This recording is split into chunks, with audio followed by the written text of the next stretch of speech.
Ben Forster is Jesus Christ Superstar. Currently on a UK arena tour, the Tim Rice, Andrew Lloyd Webber show is on in Birmingham tonight, where it's being filmed by Universal Pictures for broadcast in cinemas all over the world, after which it will be released on DVD and Blu-ray in the coming months. So, Ben, could you tell us about the business of performing theatre in an arena to thousands of people? Well, this is kind of a new concept, really. I don't know whether it's been done before. I think this is kind of the first time a whole musical or a whole show has been done in an arena like of this scale.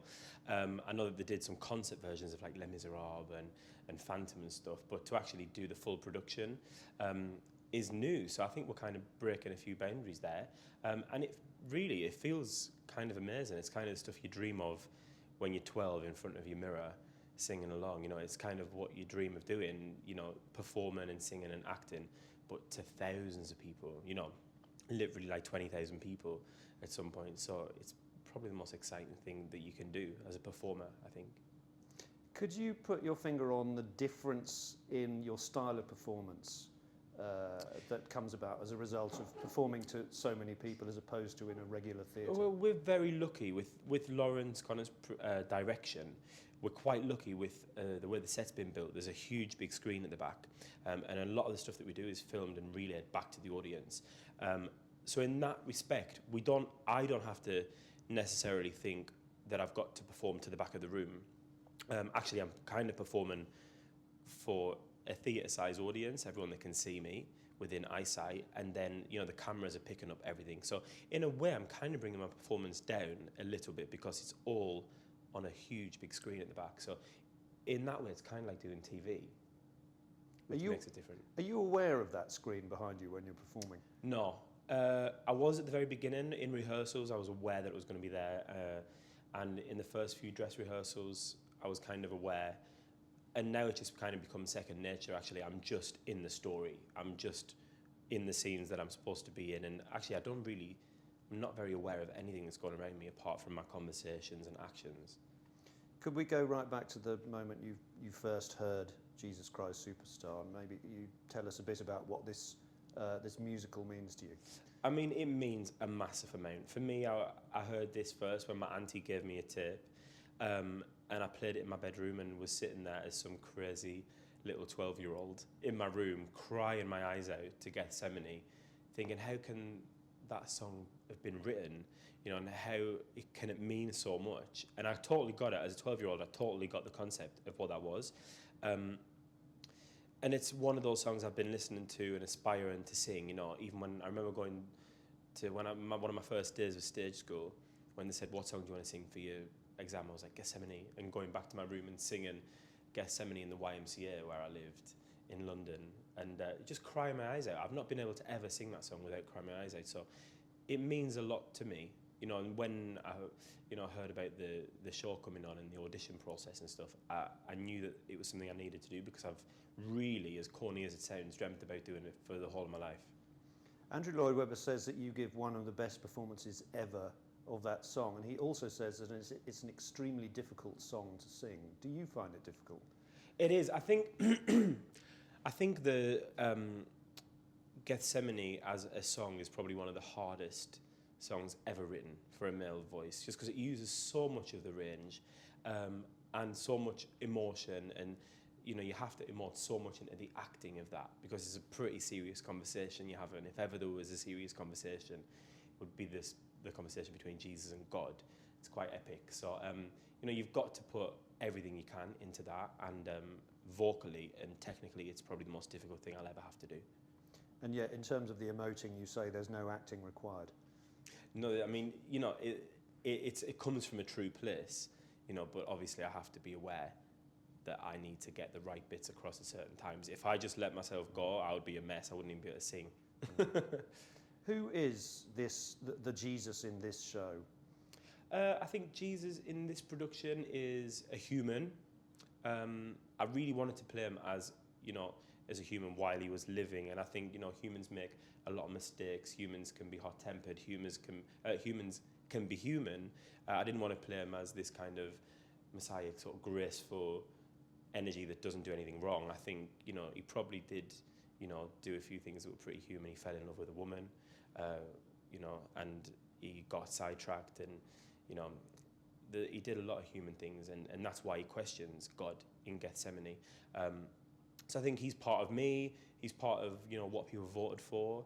My personality, I wanted to bring that across, and just a genuine person I wanted him to be, really. Could we talk about the audition process? Well, first of all, I'd like to ask how it's changed your life since winning Superstar and taking on this role. I mean, if anything could turn your life upside down, it would be a process like I just went through with the Superstar TV show. It really was incredible. I mean, I look back and almost feel like I didn't do it. Like it wasn't me that put one foot in front of the other, because it's really scary. Actually, like looking back, it terrifies me. I don't know whether I'd even be able to do it again. But something was driving me to do that. I knew I had to do it. I don't know where I got the bravery from, because really looking back, it does terrify me. But obviously, it's completely changed my life.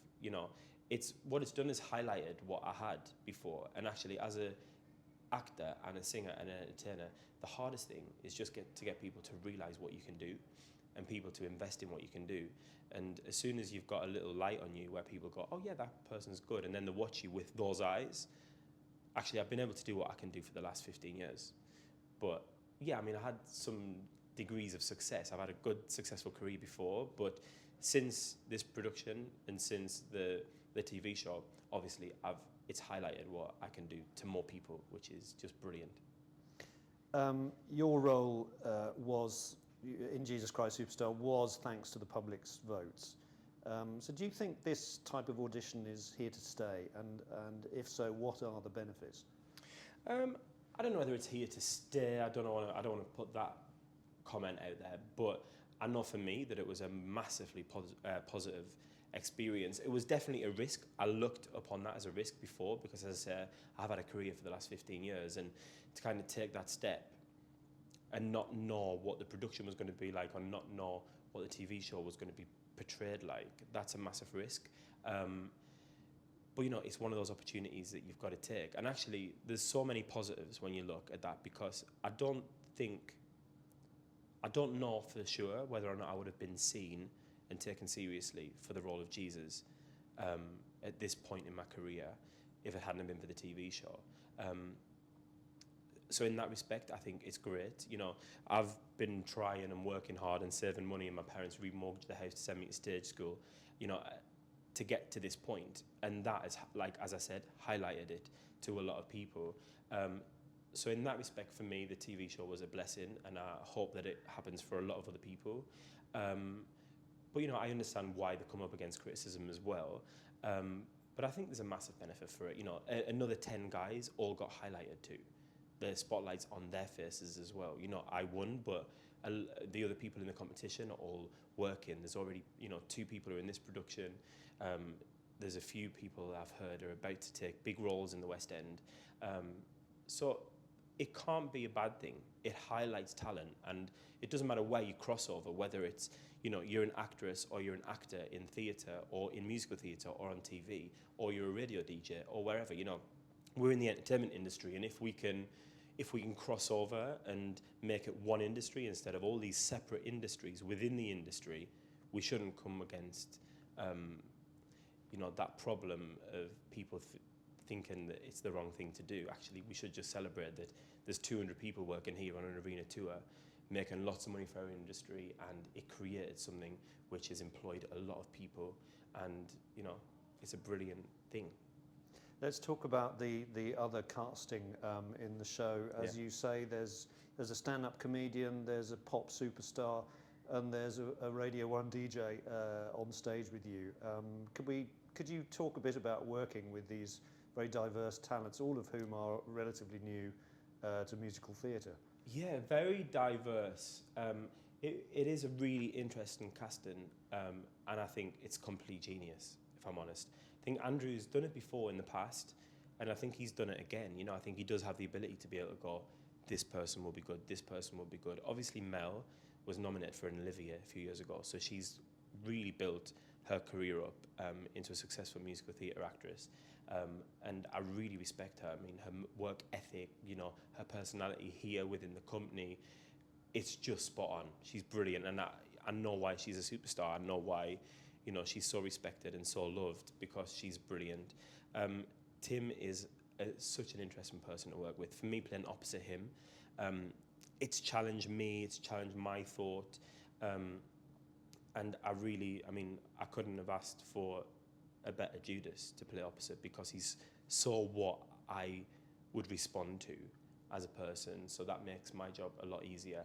And Chris Moyles is absolutely brilliant. You know, he's completely came out, pulled it out the bag, and showed everyone that he can sing and he can entertain. And as I say, you know, we're all in the same business, actually. It's just, why are there so many lines within that business? There shouldn't be. We're all entertainers, really. Can you put your finger on why this strange hybrid, a rock arena operetta, as Andrew Lloyd describes it, taken from the Gospels, is still hitting the spot 41 years after it was first performed? I think, first and foremost, it's the music that was written. The songs are so catchy. The songs pull on your heartstrings. If you can make a melody and lyrics that hold this epic story together within 2 acts, you know, it's pretty genius what they did. And they were so young. I think he wrote that when he was like 21 or 20. And it's just, it blows my mind when I listen to some of the melodies and, you know, the piece as a whole. I can't believe they fit so much in. And actually, it's the greatest story ever told. It's an epic story. So there's highs, there's lows, there's good, there's bad. It's just got all the things in a recipe needed for a good musical. And actually, you know, if you want to be moved, if you want to cry, if you want to laugh, you're going to find that in this show. I think that's why.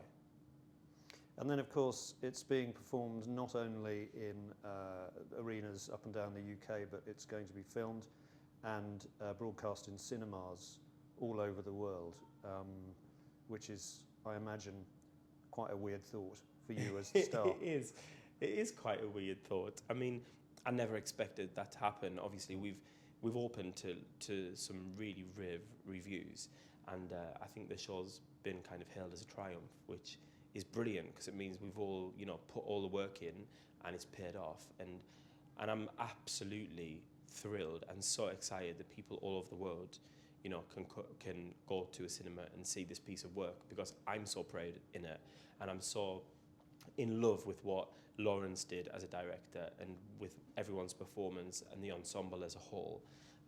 It really excites me that people can connect with that energy now all over the world. It's brilliant. Go and do a good show. Thank you very much, Ben. Thank you.